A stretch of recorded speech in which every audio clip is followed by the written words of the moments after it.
యాదాద్రి భువనగిరి జిల్లా బీబీనగర్ మండలం మహదేవపూర్ గ్రామంలో రాష్ట్ర వ్యాప్తంగా ప్రారంభమైన భూభారతి రెవెన్యూ సదస్సులో పాల్గొన్న Bhuvanagiri MLA Kumbham Anil Kumar Reddy, RDO Krishna Reddy, MRO Shyam Sundar Reddy, revenue అధికారులు.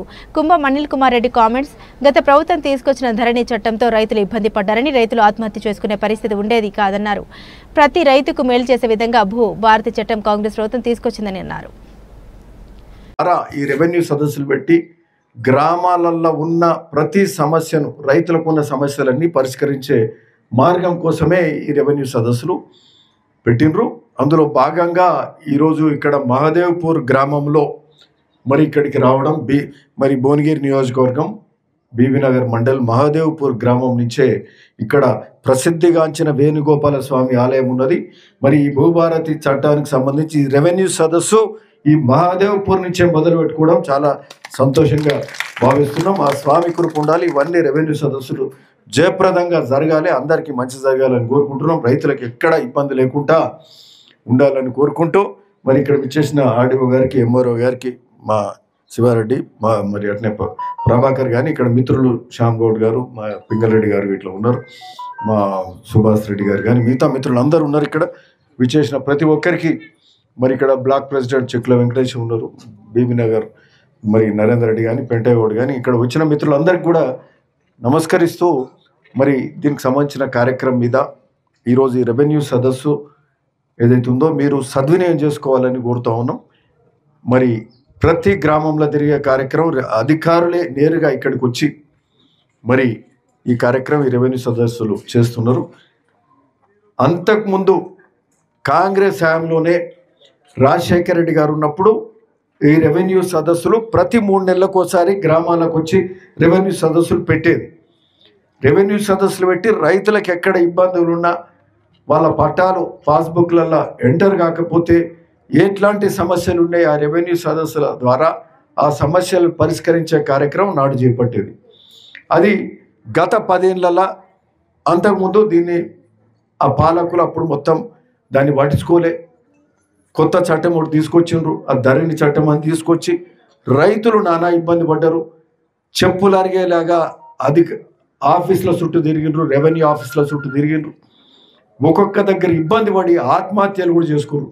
ఓ దగ్గర ఆ రైతు ఆత్మహత్య చేసుకుంటూ అధికారిని కూడా పెట్రోల్ పోసి మరి తను సూసైడ్ చేసుకొని అధికారి మీద కూడా తన ఆగ్రహం చాటిన పరిస్థితి తెలంగాణ రాష్ట్రంలో ఉండే.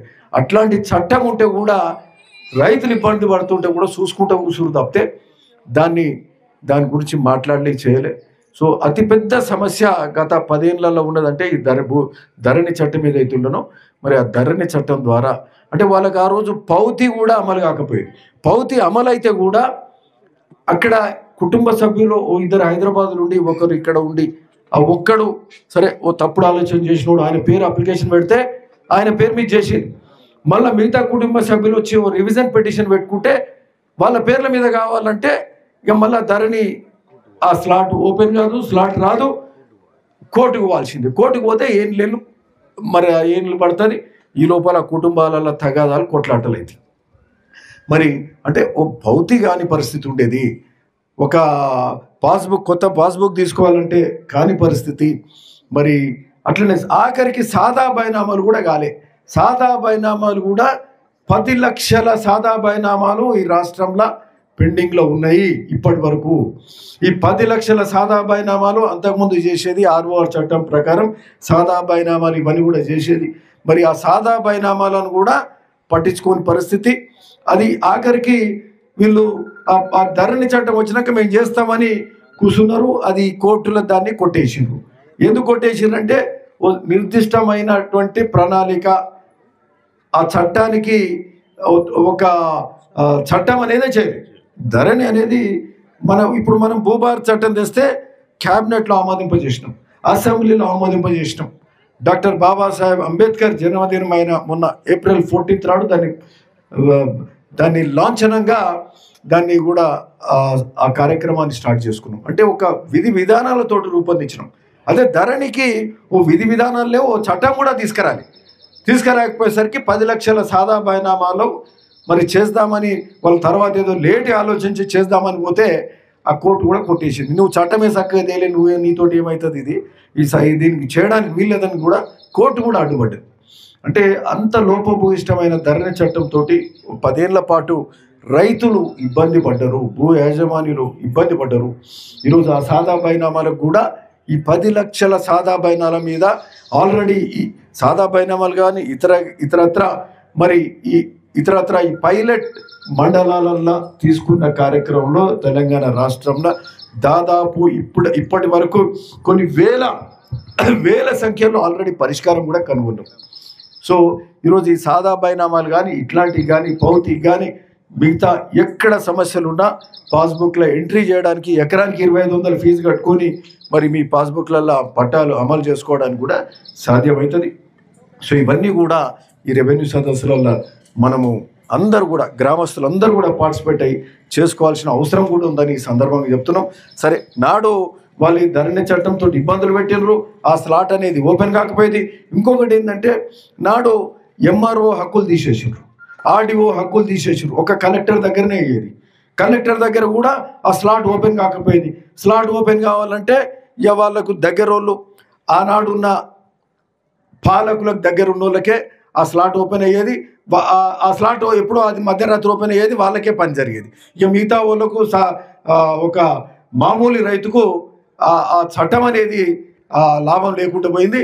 పెద్ద పెద్ద భూస్వాములు కానీ పెద్ద హైదరాబాద్లో ఉన్న రాజకీయ నాయకులకు దగ్గరున్న పలుకుబడి వాళ్ళకు మాత్రమే పనిచేసేది. మధ్యరాత్రి స్లాట్లు ఓపెన్ చేసుకునేది, వాళ్ళకి ఎంటర్ చేసుకునేది తప్పితే వాళ్ళకి మేలు చేసుకున్నారు. పెద్ద భూములు అసైన్ ల్యాండ్లు కొట్టేయడానికి పనిచేసింది తప్పితే ఇంకో దానికి మరి నాటి ధరణి చట్టం పనిచేయాలి. ఈరోజు మరి ఒక ఏమంటారు పారదర్శకతతోటి ప్రతి ఒక్కరికి ప్రతి రైతుకు ఎక్కడ ఇబ్బంది ఉన్నా ఆ రైతుకు మేలు చేయడానికి మరి ఈ చట్టము ఈ భూభారతి చట్టం రూపొందించబడ్డది. మరి అది కూడా నేరుగా రైతు సదస్సులు అంతకుముందు ఎట్లా కాంగ్రెస్ హయాంలో జరిగినాయో మళ్ళీ ఈరోజు కాంగ్రెస్ స్వామి ఆలయానికి సంబంధించి ఇక్కడ ఈవో వెంకటేశ్వర గారు వారే ఇచ్చారు, వెంకటేశ్వర్ గారు ఇచ్చారు. ఆ భూమి దేవుని భూమే దేవుని పేరు మీద లేకుండా పోయింది. చూడండి, 19 ఎకరాలు ఉంది, ఇంకా 8 ఎకరాలు లేదు, 9 ఎకరాలు లేదు. 9 ఎకరాలకు సంబంధించి ఈరోజు ఆర్డీఓ గారికి ఇచ్చిండ్రు, ఎంఆర్ఓ గారికి ఇచ్చిండ్రు ఇక్కడ. ఓకే, ఆ 9 ఎకరాలు అనేది తప్పకుండా వారికి న్యాయం అవుతుంది కదా. ఆర్డీఓ గారు, ఎంఆర్ఓ గారు, మీరు వారికి న్యాయం చేయాల్సింది. ఎందుకంటే దేవుని భూమి దేవుని సొమ్మే కొట్టేస్తే ఇంకా అది ఎవరన్నా కానీ ఏదైనా వాళ్ళు ఏదైనా వ్యవసాయం చేసుకొని ఉండొచ్చు, కానీ పట్టా మాత్రం దేవుని పేరు మీద కావాల్సిందే. అది భూభారతి చట్టం ద్వారా ఆ పాస్బుక్లలో వేణుగోపాల స్వామి ఆలయం పేరు మీద ఆ భూమి మొత్తం ఎంత ల్యాండ్ ఉందో అంత ల్యాండ్ ఎంటర్ కావాల్సిందే. మరి అట్లనే మన బాలరాజ్ అనే రైతు కూడా ఇప్పుడు ఆయనకు సంబంధించిన భూమి కూడా అడిగిండు. అంతకుముందు ఎప్పుడు ఆయనకు అప్పటి పరిస్థితులలో కాలేదు, ఇప్పుడు మరి భూభారతి చట్టం వచ్చింది. ఆయనకు సంబంధించిన ల్యాండ్ కూడా ఈరోజు ఆయనకు మేలు చేయాలని కూడా కోరుతా ఉన్నాం. సో